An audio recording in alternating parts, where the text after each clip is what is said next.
Hello, Mustang football fans, and welcome to this week's edition of the Cory Sauter Show here at Studio One, Marshall Cable Access, and online at SMSUmustangs.com. Glad you could join us again this week as we talk Mustang football. Another Mustang victory, 3 straight for the Mustang football team as they cruise past Concordia St. Paul 55-24 last Saturday at the Metrodome. We've got lots to talk about, a lot of highlights, and we'll preview this week's big game at Augustana down in Sioux Falls, South Dakota. And head coach joins us, Cory Sauter, as the Mustangs coming off, as you mentioned, a 55-24 win over Concordia St. Paul. Lots of notes to talk about from that game. Mustangs get the win, their 3rd straight, longest winning streak in a particular season since 2004, and secures the program's 9th winning season in school history at 6-4 now are the Mustangs. And Coach, we'll see the highlights here shortly, but overall just great to get another win. We talk about it each week, just got to get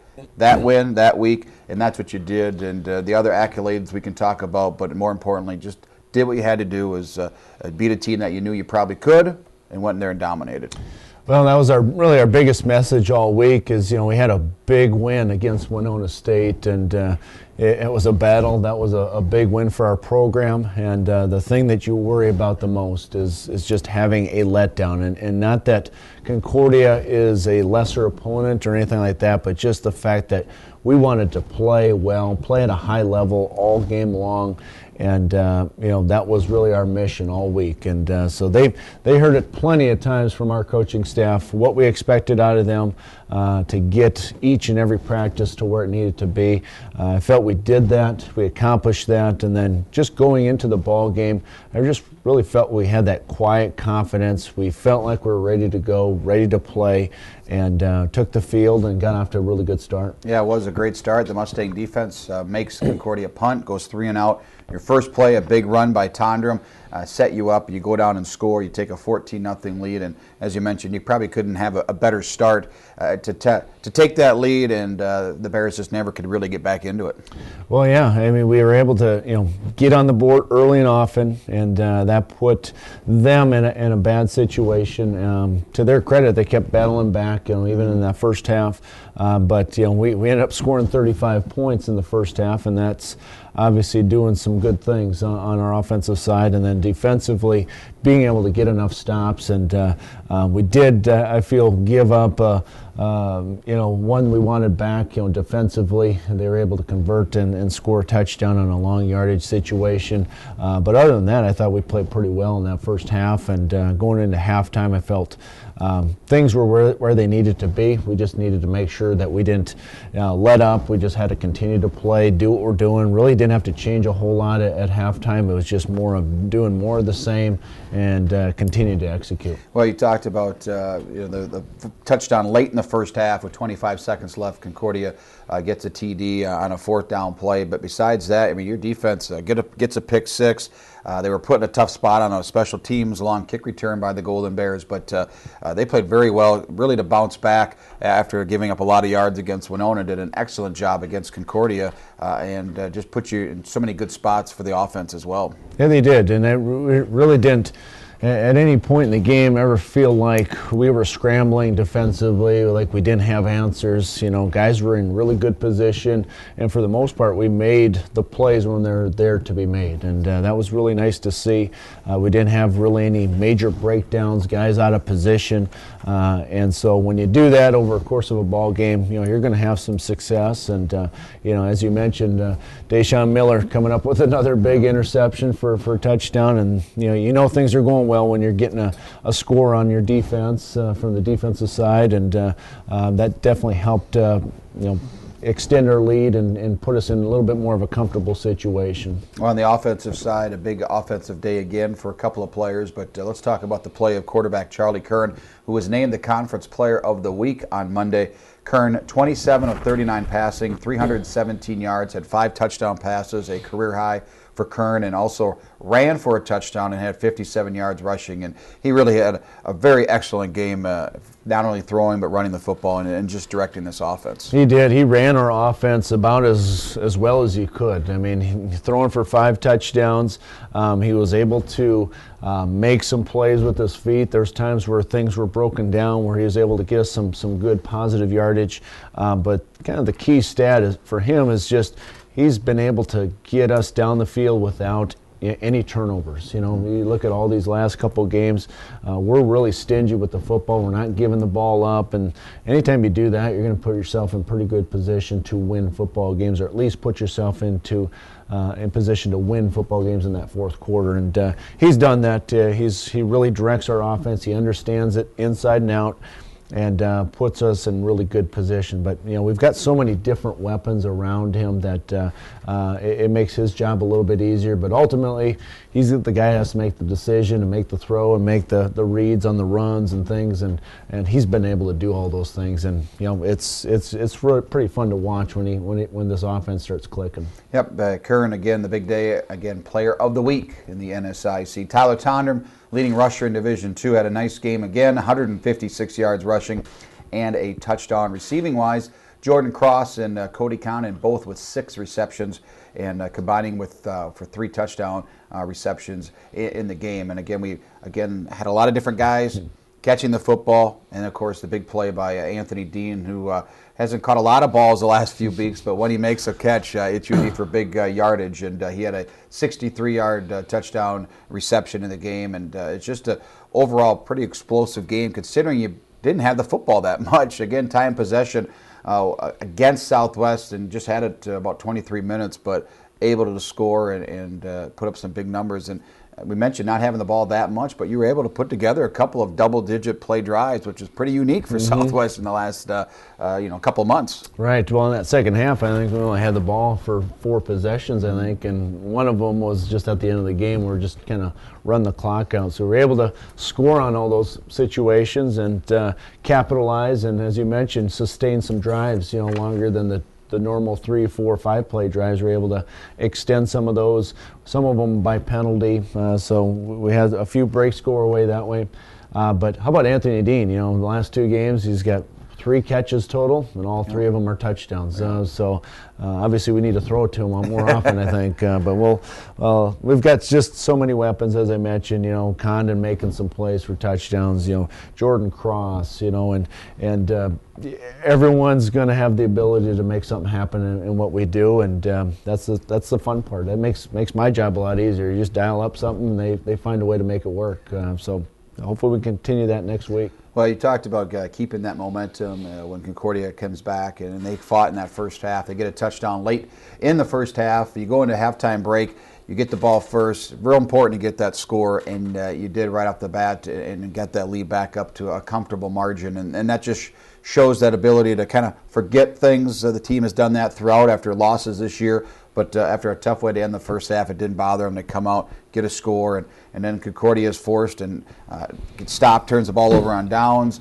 They get the ball back, but are forced to kick a field goal, and then after that, it's in the fourth quarter, and you're able to put it away. Right. Well, one thing I think our team has done really well this year is just avoid the whole scoreboard. Looking at the scoreboard, even being aware of what the score is. I think, whether we're tied or up or down, our guys just kind of play at that even keel, one series at a time mentality, and it's definitely worked for us. I think just overall, we've got a good group of mature kids that understand that college football, things can change in a hurry. So at no point did we ever feel like, we're in a comfortable spot here. We're going to win this thing regardless, our goal is to win the football game, get to a winning season, and we were able to accomplish that. And I know our players were really, really excited after that game because just all the work that goes into it. And there hasn't been too many winning seasons here, and to be a part of that is something special and something that they will remember for the rest of their lives. Yeah, a couple other notes. Total offense record was set in the game as well for Southwest. Not only a school record, but breaking the conference record for total offense in a season now, over 5,000 plus yards for the Mustang offense. And it's been an amazing display by SMSU this year, Coach, but to do it for 10 weeks and to really have a couple of maybe subpar games against Minnesota State, very good team, and but still put up a lot of yardage. And it's not just the yardage though, too, it's the points. And to have 50 points now yet again, 4 times this year, just amazing. And it's all setting it up.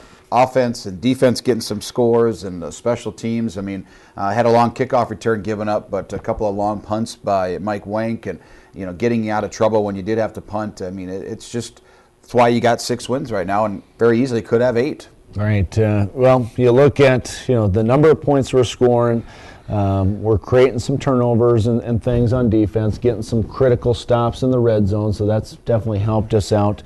But also that turnover margin, we always talk about that. With the exception of the Mankato game, if you took that one out of the mix, I mean, we would be probably number 1 or number 2 in our conference as far as turnover margin, and that's a big indicator of wins and losses. And we're sitting in position to get 7 wins, as long as we take care of business. But it's been a fun year, that's for sure. Everyone's bought in, everyone's been doing their job, and it's all really coming together. Yes, it was, and it was a great coming together on Saturday at the Metrodome. The game was moved from CU Stadium on their campus in St. Paul over to the Metrodome, which is great. Conditions obviously have been a very chilly day outside, but the Mustangs got to move indoors and play one of the final college games ever to be played at the Metrodome. Let's take a look at the highlights between the Golden Bears and the Mustangs from the Metrodome. And we start off, first play of the game, Coach, offensively, Tondrum 34-yard run on the near side. Exactly. Very nice way to start the game. Tondrum gets a nice cutback here, and really a nice block by Condon and Dean on the perimeter. But everyone's doing their jobs. You can see here a huge cutback. They're accounting for Charlie Kern with the defensive end, and that allows Tyler to really cut back and get to the outside. Mustangs close the drive with a touchdown run here for Tondrum, 23 yards up the gut. Yep, finds a crease inside, again splits the safeties, and when they have good receivers, safeties are going to get wider, play the passing game. But you can see a nice block by Puffer inside just to create that seam, and Tondrum with the burst gets in the end zone. 17 rushing touchdowns for Tondrum this year. Charlie Kern making things happen with his legs, picks up a big first down. Yeah, really close to breaking for a touchdown. This is really just an all-out scramble. This isn't by design. This isn't design run to the left. He just makes that defensive end miss, and uses his speed, his athletic ability, but very, very close to breaking for a touchdown. Yeah, unblocked, but he got around the end. And the Mustangs take a 14-0 lead. Kern to Condon on the bottom of your screen. Yep, tight coverage, but great location with the throw. That's one thing that Charlie has done all season, is put balls where his receivers can go make plays, and sticks it to the outside shoulder, extends the ball in, and gets it in the end zone. We now go to the defensive side, and a tackle for loss by senior Tate Bunkers from his safety position. Yeah, Tate here is in great position. He gets more of an outside-in fit. He knows where all his help is. He's got help inside, so he trusts it. He goes to his landmark and forces it back to the inside, and he makes the nice tackle. It's good to see.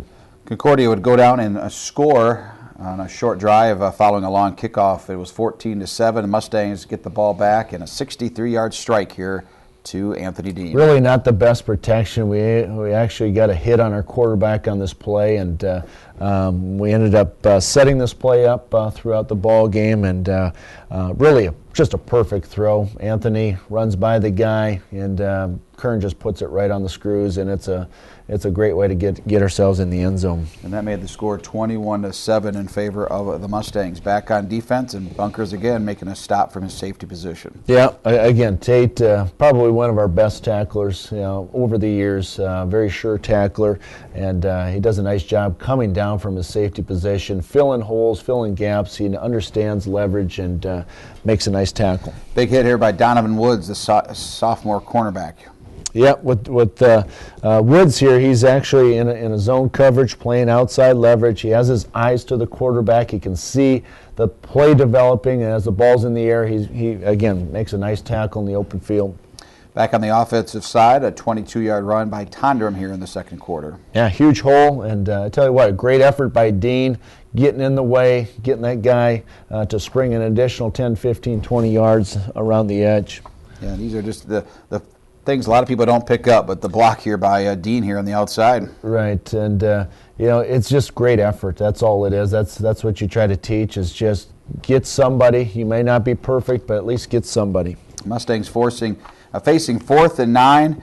big fourth down completion. Yeah, just an awesome catch by Olsen on fourth down. And obviously these keep your drives alive, allow you to just score additional points. But anytime you cross the 50, you got to expect four-down territory, and we've done a nice job with that all season. And the Mustangs close up the drive with a touchdown. Condon makes it 28-14. Well executed, great protection, great throw, great catch, and finishes in the end zone. But these plays, a lot of these plays that you see are set up off of other plays that we ran earlier in the ball game, and that was an example of one of those. Antoine Phillips and A.J. Page causing havoc here, tackle for loss in the backfield. A.J. gets cut down on this play, but gets back up, and then Antoine Phillips really gets off his block, and the two of them put together ends up making a nice tackle. And it's just good seeing our defensive line playing scrappy, getting off blocks, being physical. You need to have that up front, and that's where games are often won and lost. Yeah, impressive play by Page to hop up after getting blocked and helping make that tackle. Then the Mustangs at the 40-yard line of CU going in for another score. Big pass, Kern to cross. One thing you'll notice on this play is it really starts with protection. Kern's on his third guy of his progression. He's looking to his right, and then he progresses to another guy, and then actually crosses his third progression, and he gets to him. And the only way you can do that is if you have protection, and we had that, and just a perfect throw, nice catch in traffic, and gets us down inside the 10-yard line. And here's a touchdown run by Kern, design play right up the left side of that offensive line. Yeah, perfectly blocked, and there's one defender we can't block, and that's up to Kern to make him miss, and he did that. And Kern's a good enough athlete where he can make that happen more often than not. And that gave the Mustangs a 35-14 lead going into the halftime, or late in the first half, and the Golden Bears did score to make it 35-21. But we just saw a couple of plays there, Coach, just examples of extra effort and guys making plays. Anthony Dean, who has really done a great job blocking here this season for the Mustangs, and that's a veteran player. You look at A.J. Page, gets knocked down, but quickly gets up and makes a play. And if there's guys that aren't giving that full effort and are just kind of going through the motions, they're not making those type of plays. And you just look at the play that Charlie Kern had on that scramble. That DN came untouched, but able to make a move and gets a big first down game. But that's what you're seeing by these guys here. There's the effort's there all the time. Yeah, well, kind of over the years we've been saying the same things over and over again. But the difference between a 4-7 team and a 7-4 team is very small, and usually you can't detect it. There's a lot of things you just can't see, but those things start to come to play when that effort you're talking about, just consistent effort. Good things are going to happen if you continually do that. And one of the hardest things to do is to convince receivers to block. I mean, they all want to catch the football. They all want to look pretty and catch all these nice deep balls and all that. But for them to understand that that's only going to be X number of times per game. The other 90% of the game, they're going to have to do something for somebody else. And we've had a great group of guys that just have finally bought into that, and we're starting to get some good production, not only in the passing game, but in the running game as well. Yeah, it's been a great balance so far. And the Mustangs, again, with that lead, 35-21, still a battle here with the Golden Bears, and they start the second half with the football. Let's take a look at the highlights in the second half. As you mentioned, Southwest opens with the football, drives down inside Concordia territory, and keeping the drive alive is this pass to Jordan Cross. Yep, Kern throws up a fade to Jordan. Really gave him a chance to go up and make a play, and that's what receivers are supposed to do. Is balls come towards you, you got to find a way to get off and catch it at the high point, in this case here a low point, and come up with the catch. Anthony Dean, his second catch of the game, his second touchdown.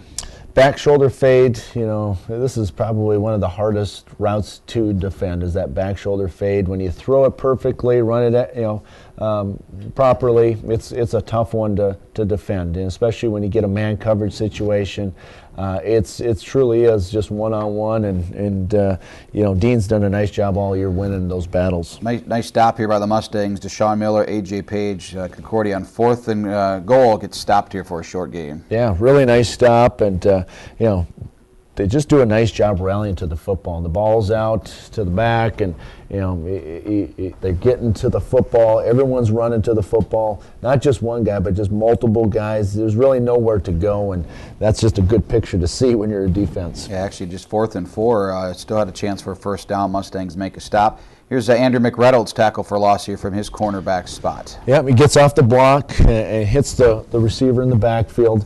But that's one thing that, corners, the good corners are the ones that are physical, not just coverage-wise, but the guys that can go up and make a tackle near the line of scrimmage. Mustangs add to the lead. Great effort here by the Mustangs. Jordan Cross for the touchdown. Yeah, Jordan here bobbles the football and actually helps us out a little bit because their defenders are kind of a little bit off kilter, and they kind of run into each other. But these things happen, and when things are going right, I guess they're going right for you. But that was a good touchdown for us. 4 guys had a chance, but could not bring them down. Here's A.J. Page, one of the top defensive players in the league, making a stop. You can see he's in position to actually tackle the running back and the quarterback in the same play, and he's right there. He's been doing that all season, and again, he's probably one of the best, if not the best, D lineman in the conference. Let's put the nail in the coffin here. Second interception for a touchdown of the season for Deshaun Miller. Yeah, receiver tips the ball up a little bit and falls right into his hands, and right there to capitalize on it. But once we scored on this one, obviously we're in a great position to win the football game, and he's kind of has a knack for being in the right place at the right time. Okay, nice job by Miller. His 3rd interception of his short career here at Southwest, and then a stop late in the game again by the Mustangs on 4th down. Yeah, great effort by Warner, coming across here, and if he doesn't make that tackle, he probably scores, and again, that's that effort level, and at that point we were up pretty good, and you didn't see anything fall off as far as effort. It meant a lot for them to keep him out of the end zone, and when things are going well, it's easy for guys to get pretty excited, and so we've got a nice streak going. Guys are playing with effort and energy, and we've got one more big one coming up here, and I know we're excited to get back to work. Again, the Mustangs get the win over Concordia St. Paul, 55-24. The Mustangs with the victory now 6-4. In the conference and 4-2 in the division, and the Mustangs right now in 4th place in the conference standings, and that's a big number, and we'll talk about that right now. And as we look ahead to Augustana's game, again, the Mineral Water Bowl, obviously every team's goal is to make the NCAA playoffs, and you can only pretty much have 1 loss, maybe 2 to get a chance to get in with this region, which is probably the strongest in the country, with I think 6 or 7 teams ranked in the top 25, but they have the Mineral Water Bowl, which is a great thing for teams that don't make the NCAA tournament, and the conference takes the top team that doesn't make it. In Southwest right now, we don't know anything for sure, but more than likely the Mustangs win. On Saturday, we will go to the Mineral Water Bowl, which would be just the 3rd postseason appearance for Southwest football in school history. And Coach, that would be a great thing to play for this week, not only to get a 7th win, which would be the 3rd most in school history, tying the 1987 team for the 3rd most, but to go 7-4 and be able to keep playing more football would be just a tremendous opportunity for this program, and to have more practice, which maybe the guys might not like that, but as coaches, you'd love to have more time with the team. But it'd be a great opportunity coming up here on Saturday. It would be a neat deal. I mean, especially for our seniors to get one more shot at it, play another football game. That would mean a lot to them, and it meant that they won another football game, going to 7-4. But also, as you mentioned, it's going to mean a lot for our younger players, because we are going to graduate 15 guys here in a very short period of time, and we've got to get those younger guys ready to play for next year. So that would be a pretty neat benefit for those younger players. And then it would be pretty cool. Let's just say that. I mean, something that hasn't happened here in a long time, and not very often, and means we're doing something right. And so hopefully we can play well coming up here against Augustana. It's going to be a big challenge. They're a very dangerous team, a team that has a very good defense, well documented. They took Winona down to the wire on the road, and so we're going to have to find a way to beat them on the road. It's not going to be easy whatsoever. Yeah, and of course it's a team, Augustana, that's had the way, just like Winona State for Southwest, had a struggling to get wins against the Warriors. Mustangs were able to do that Augustana, it's been a long time. 1991 was the last time Southwest beat the Vikings. 15 straight losses to Augustana. And you mentioned, Coach, a team that's giving up less than 20 points per game, which in this conference, that's a pretty impressive number. And they're going to be a challenge, and they're going to have some pride. They obviously, it's their last game of the year. They've got seniors, and last year's game went down to the last play, basically, a missed field goal that could have sent the game to overtime. And, like you said, it's just keeping the guys focused this week and knowing the challenge at hand and just what it takes. Got to go 1-0 this week and just have a good week of practice and get ready for that.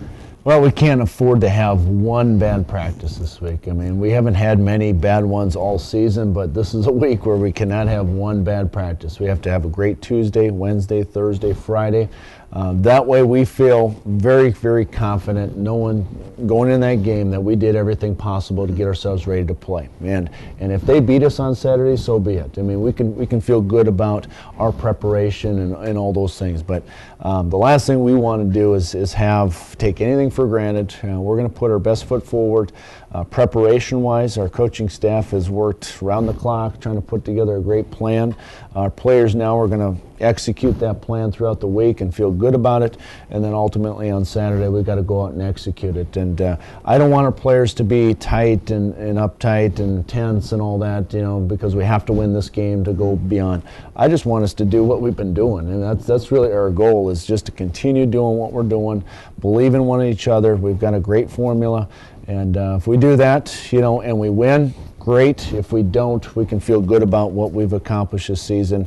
So really, I want to put the pressure on Augustana, not on us. That's been our motto, and if we do that, and our kids go out and play well, I like our chances. It should be an exciting ball game.